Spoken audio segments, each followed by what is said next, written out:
Welcome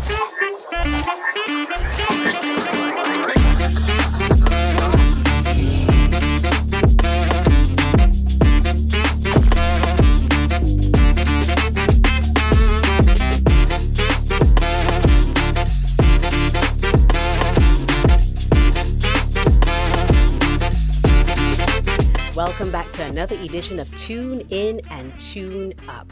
Now, we want to dedicate this group of series to diet, health, and lifestyle. Don't forget, the three go hand in hand. Now, if we talk about diet, we need to have the experts, those who can really tell us about how we are putting things into our bodies, what should we put into our bodies, and possibly the timing. With me, I have Mrs. Julian Rowe from Bajent Diet Designs here with us to tell us, basically, are we eating right? Welcome, Julian. Thank you so very much. And that is a loaded question, Kimberly. I know, right? So we're going to have to unpack that.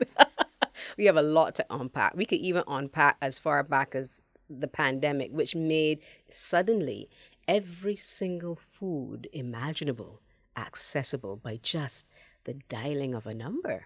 Yes, so very true. Mm-hmm. Every single food. And unfortunately, I think that there was a consequence to pay for that because most of the foods available were not necessarily the foods that we need to eat on a regular basis. So coming out of the pandemic, we have seen a significant increase in some health challenges. And overweight being one of those challenges that a lot of persons are now trying to work through. Now, you mentioned overweight, which kind of fast forwards into an area that I was going to get to a little bit later. But since we're here, that speaks volumes to lifestyle diseases. And lifestyle diseases are the key culprits behind so many of the other problems that we have in terms of the health of our society. So how do we scale that back? Because we've gone through a pandemic. We've, quote unquote, come out of it, gone back to quote unquote normal. But a lot of these habits are still there. So how do we scale back? Right. And that's the question. How do we scale back? Can we scale back? One of the things I always suggest to persons is managing your time. Mm-hmm. Because that's one of the greatest challenges I find persons tend to come up against. Having the time to do things for themselves. Persons will tell you, I do not have the time to exercise. I do not have the time to cook. I do not have the time to meal prep my meals. Mm-hmm. So you're finding that time is one of those things that most persons will say they don't necessarily that will not allow them, to be able to do some of the things that they need to do. But those are the two most important things you have to find time for. Mm-hmm. We need to eat well, which means we need to cook. Some might ask or argue, I really need to cook to eat well? And I will say yes. Suppose I can't cook. Well, I can cook, but suppose I can't cook. The beautiful thing about life is that there's always an opportunity to learn something new. Mm-hmm. You just have to be willing to learn something new. And cooking could be as simple as you want it to be, or it can be as complicated as you want it to be, depending on the time. And a healthy meal does not have to be a meal that you stay up and spend 45, 50 minutes in the kitchen preparing. Because we were speaking earlier about simple things like making avocado, pesto, little things that you can use as part of a meal. Putting a salad together with avocado slices. Mm-hmm. Yes, you can add some fruit to the salad, but you chop an apple and add to it some grapes and add to it some golden apples and add to it. You can do that as well. Yeah, you do not have to, let's say, cook rice and peas. You can always decide to have some corn, or you can have some corn and some kidney beans to your salad, which means you're getting your carbohydrates in there, you're getting your good, healthy fats in there, you're getting your protein in there, you're getting your vitamins, your minerals. It is all there. And you did not spend any time over a stove. I want to speak about the proverbial elephant in the room, because you kind of brought him in. Okay. There are those who are going to still argue. She talking about salads. She understand that fruits and vegetables expensive. It's expensive to eat healthy. That is the so-called overarching argument that's put forward. I've learned that it's quite reasonable if I just use things that are in, season, but you can dispel the myth. Well, I honestly cannot dispel the myth because I have to agree it is expensive. That's the truth. It is expensive. So the mere fact that that is there, it means we now have to get creative in terms of how we are going to be able to afford to eat healthy.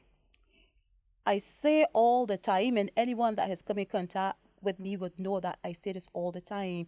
Grow something in your backyard, your front yard, your patio, wherever you have space. Start there. Yeah? Because if you grow something, whether it be a lettuce or okra or cucumber, it means that that is money you can then take and put into buying something else. Fair point. Yeah? Fair point. So we have to start to help ourselves a little bit more. You made a valid point. Eat what is in season. So if okras are plentiful as they are now, you can eat okras for breakfast, lunch, and dinner if that's what you have. Yes. And you could fry them too if you don't like it, slushy. I think that is one of the challenges with okra for some persons. The slushiness, as you call it, or the sliminess, as persons call it. You can actually, we have a recipe in one of our publications, a diabetes guide, and it shows you how you can oven fry them. And when you do that, there's no challenge with the sliminess or the slushiness or however you describe it. It's actually now nicer for some persons to eat. So there's a variety of ways that you can actually prepare these meals to make them more acceptable to you. But Julian, adults, to my mind, are a lot like toddlers or infants when it comes down to diet. They will have a taste and a feeling for what you feed them steadily on.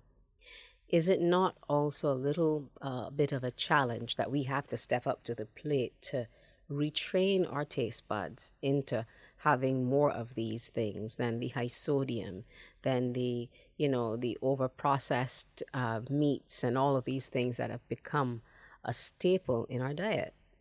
I would say yes. And I would say that really and truly, if you think about it, we are at a point where we have choices to make. Because at the end of the day, it's all about the choices that we make on a daily basis. It is okay to say that I do not like something, because I hear that quite a lot. And then my follow-up question is always, have you tried it?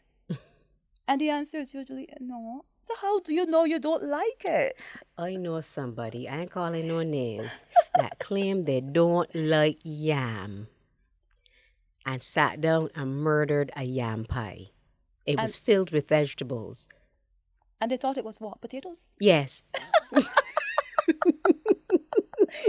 and that's a challenge, because sometimes we create these perceptions in our mind of what a food will taste like, and we've never tasted the food. Right. So we have to be more open-minded with our food, because if we're not, it means that we're going to pretty much just box ourselves in, and we're going to eat one particular type of food, and that one particular type of food might not be of any nutritional value to our bodies long term. So we're going to have to make some decisions where our food is concerned, because you can only work with what you've got. You mentioned about varying the diet. I want to get a bit of a guideline as to how we can vary the plate. My grandmother always used to tell me the prettier the plate, the better. Not the cutlery, not the dinnerware. The prettier the food is on the plate. So you need colors of red and green and orange. And then, the other shades can fall in between there. Is that a good format or formula to use when preparing a healthy meal? Yes, it is. And the reason for that is because different foods with different colors have different nutrient content. Some are more potent than other in a particular antioxidant or flavonoid that particular food. So when you put your plate together, and it should not just be a lunch plate or a dinner plate. You can start your colors from breakfast. Yeah, because Okay. sometimes it's not always practical to, again, depending on availability of food, to get all the colors of the rainbow at lunch. So let's say you want the colors in the entire day. You have a breakfast and you try to put something red and you put something yellow. So something red could be slice of tomatoes, something yellow or orange could be some grated carrot, or if you don't want to grate it, you can eat the carrot whole.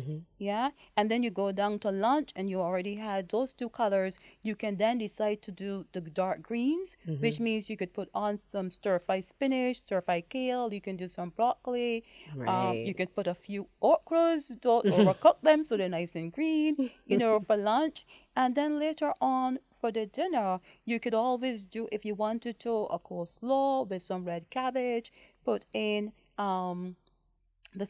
the white cabbage. You could grate some of the same orange inside of there as well. And if you wanted to top it all off, you could simply just take some watermelon, put it in your blender if you've got one, or your NutriBullet, and just blend it into a juice, and you finish the whole day with the colors. So you've With the had all colors. of it. You've had all of it. You've just broken it up into segments. Okay. Because you still have to be practical. Yes, you would want to say have a lunch plate, and you can say something orange, something red, something green, something purple. But if you don't get the plate, go for the whole day. Stretch Every it out. meal, stretch it out. Okay. Because you're still going to be picking up those essential nutrients in the day. All right. You mentioned breakfast. Yes. Is breakfast really the most important meal of the day? Is it? Well, the thing about it is that I have I have always heard that, but I think the timing, because not everyone starts breakfast at 6 o'clock, 7 o'clock. People break their fasts at different times, because breakfast is really just moving from that period where you haven't eaten for a long period of time, and now you're feeding the body. Right. So I think that's where sometimes persons get a little bit confused. Like they say it has to be 8 o'clock. Breakfast for some people is 9 o'clock, 10 o'clock. So is it the most important meal of the day? It will be, because it's the first time you're feeding the body from a Okay. long period of fast. But it doesn't mean that it has to be 6 or 8 o'clock. If you eat at 9 o'clock, it is still breaking the fast. So that leads me into the other area. It's become kind of sexy. Yeah, Nice. it's become kind of sexy. Intermittent fasting. Everybody's Oh, talking yes. about it. Yes. So I will state this. I'm not a breakfast person when I go to work. I Right. really am not, because I like to sit down and enjoy my breakfast as if I'm at a 5-star hotel, even though I have to get up and prepare it myself. There you go. So I will have my coffee and that's it. Right. And the next time I will eat is when I'm having the largest meal of the day, which is lunchtime. And I have a late lunch, so that will be after 2. Okay. And my days are long. So I have a solid something, and it has in the colors that you mentioned. Right. And lots of greenery as well. And so by the time I have that, I've had my fill, I've had more water, and that's the end of it for me until tomorrow. Okay. Now, is there a particular guideline for persons who live like that or do intermittent fasting? Because that could be considered intermittent fasting, where I'm having basically one big meal a day. I might have a dessert, I will admit, but everything happens around the same quadrant. Right. It is not the way I would normally guide my clients to eat, quite honestly. But again, just let me say that I guide persons based on the particular circumstance, and that not everybody's circumstance is the same. So what I try to do is to at least encourage 3 meals a day, for the most part. And those 3 meals would be broken down to make sure that I include all the essential food groups. One of the challenges I find with eating one meal a day is if you run a nutrient analysis on that, you're going to likely come up short of some nutrients. It is almost very difficult to get everything Everything you in. need in one meal. Yeah. So while intermittent fasting, and I assume we're talking about intermittent fasting as it relates to weight loss, while it works, I always say to my clients, it has to be done correctly. Because there are a lot of persons who will tell you, oh, I've done intermittent fasting and it don't work. But I always say to them, the principle matters. Because let's say you're doing intermittent fasting and you say to yourself, most persons will eat 2 meals, yeah? Well, I'm only eating 2 meals a day. And the 2 meals exceed The your calorie. requirements. You're still eating more than you need, though. Yes, you're still going to be consuming more than you need. So at the end of the day, you have to pretty much be able to put the principles in place and adapt it to the goal that you have in mind. But I wouldn't necessarily advocate 1 meal a day. I don't, quite honestly. I try to encourage persons to make sure that they're reaching their nutrient requirement and pretty much to feed the body on a regular basis. But different strokes for different folks, right? I agree. I agree. And in all honesty, that one meal still doesn't have anything to do with what happens, somewhere in between the 2 and the 4 o'clock quadrant. So, Oh, so there's something else happening there. yeah, there's still a little There's something. okay There's then. still a little So something in something is between coming in. there. Yeah, that's easy But then. after 4, nothing else happens. Okay, so you kind of have your meal structure set where the timings are there, but you're having one heavy meal, but then you're having like small snacks in between there as well to make Yes. sure that you kind of meet your nutrient and energy Yes. requirement. And absolutely 6 o'clock is the cutoff And you point. cut off, okay, and that works for you. Yes. That's fine. Yeah. So when we look at the concept of intermittent fasting and those who complain that it's not working for them, you mentioned putting in too many calories, front loading them all at once. How do we then re-examine our portion sizes for a person who is doing 2 meals a day? Remember, she said do at least 2 meals a day. How do we readdress those portion sizes for the 2 meals a day person? And then let's look at the portion sizes for the 3 meals a day because, Bajan portions and US portions, they're rather large. Oh, portions. That's what they call them, portions. Yes. Right. Portions, I call them servings. Servings. Yes. Right. The thing about portions, yeah, is that we're all built different. Yes. So because we're built different, we all have different requirements.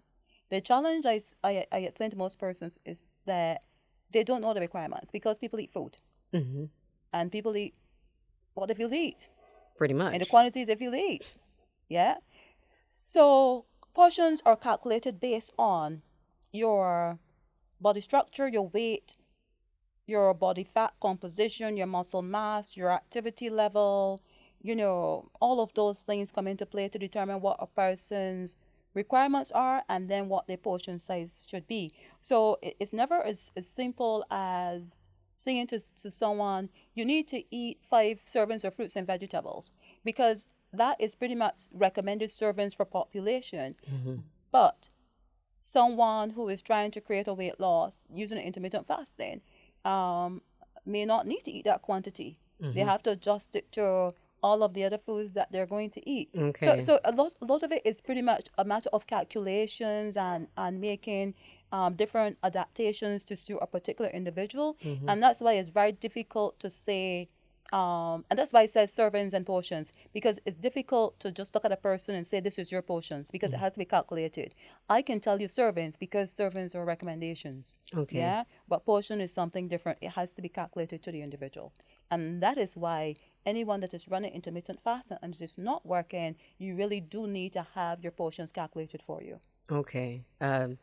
It's interesting that you mentioned that they should be calculated. I wish you could paint a picture for us of what a dinner plate would look like for an average individual, average adult, that's a meat eater, but you still want to have the relevant starches and vegetable on a plate. Because a lot of times we see a ton of starch, we see a little garnish of vegetable, and we see a very, very large, piece of meat, whether it is whether it is ribs, whether it's pork or chicken or fish, but you usually see a generous piece of meat on the plate. Because usually what you see is the meat and the starch is under the meat, and then I think they forgot the vegetable somewhere, or maybe a tablespoon or a potato salad. Garnish. Or some, yes. And potato salad is not salad. In the vegetable world, it's just another starch with a really lot of fat on it, right? But that is usually served as a salad. Yes. So again, we need to be more aware of really our food grouping as well, so we would not find ourselves just eating in excess of one particular food group, which is usually the cheapest food group, pasta. That is true. So when you're looking at a plate for, and then of course, I don't want to get technical, but you have to say, is it a male or is it female? Because then the requirement is different there too. Really? Well, yes. Theoretically it is. It differs because, a male has a greater muscle mass than a female. Female is a lot more fatty tissue than a male. So all of those things determine how you feed someone. But on average, if you're just speaking about a lunch, not a breakfast, a lunch, and a dinner, just a lunch, yeah. Usually about 6 ounces of protein is enough for a lunch. 6 ounces of protein. 6 ounces of protein is more than enough, and 6 ounces of protein will translate into, let me see. If you're using a chicken leg, depends on the size, you'll be about 6 to 7 ounces. If you're looking this is the drumstick, or this is the whole leg? This is the whole leg. The drumstick and the thigh. Chicken legs chicken legs aren't that big anyhow. So I just want to be sure. I know. So the thigh and the leg, you could work it somewhere about 6 ounces. Yeah, so let's use that because that's the easiest thing. Any other thing, you have to start talking about the palm of your hand and then going down to the fingers and then the waist and all that. So it gets a little bit technical. So that's the easier thing. Everyone can recognize it. Right. So let's call that 6 ounces. All right. Now, I would say when you come to the starch roughly would be about a cup. A cup of starch is usually enough. So what does a cup of starch look like? A cup of starch would look like 1 heaped tablespoon of rice and peas. Just one. But, Julian. Yes.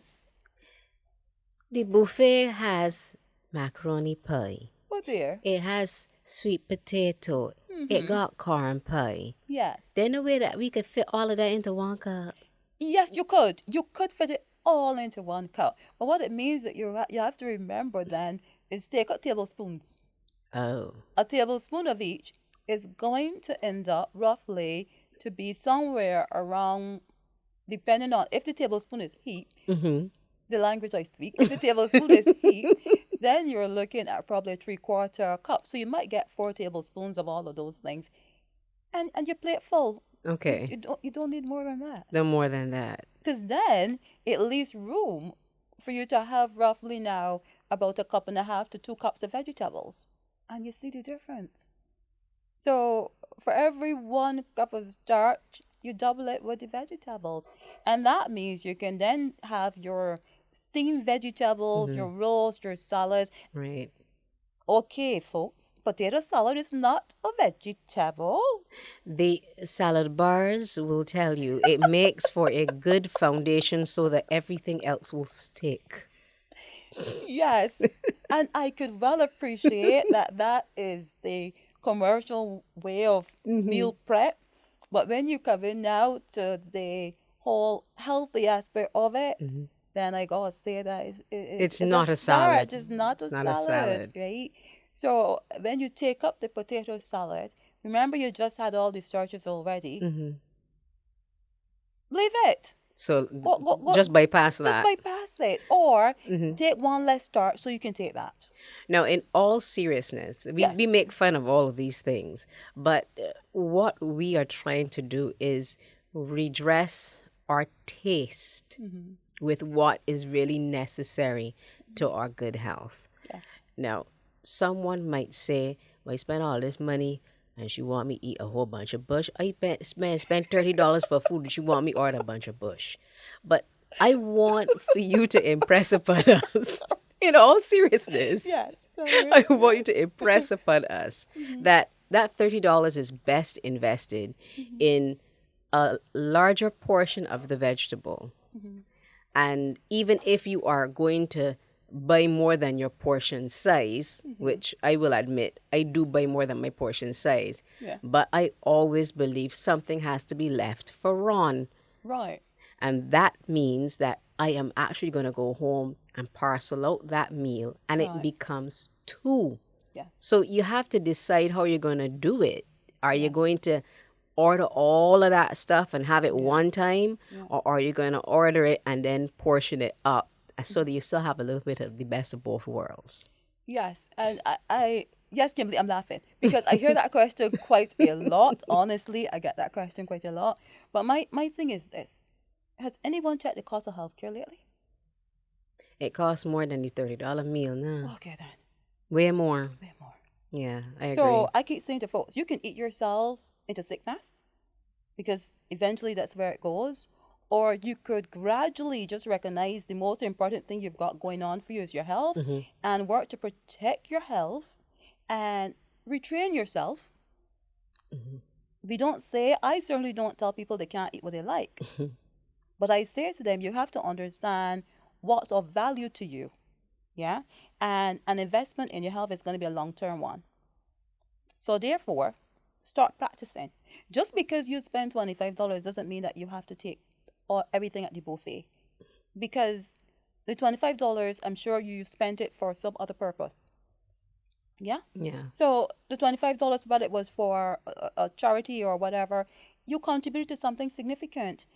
Then you can decide, okay, that is the value there. Now I'm going to look for the value at the buffet table. I want what is going to be the best for the body that I call my temple. Makes sense. Make your decisions because at the end of the day, I keep saying it comes down to the choice you make. It's your choice. Make it. I think that you've given us a lot of food for thought. That's one. I also think that, and literally, a lot of food for thought. So when you go back and you look at the plate, you have to sit down and ask, do I really want to eat all of these things now?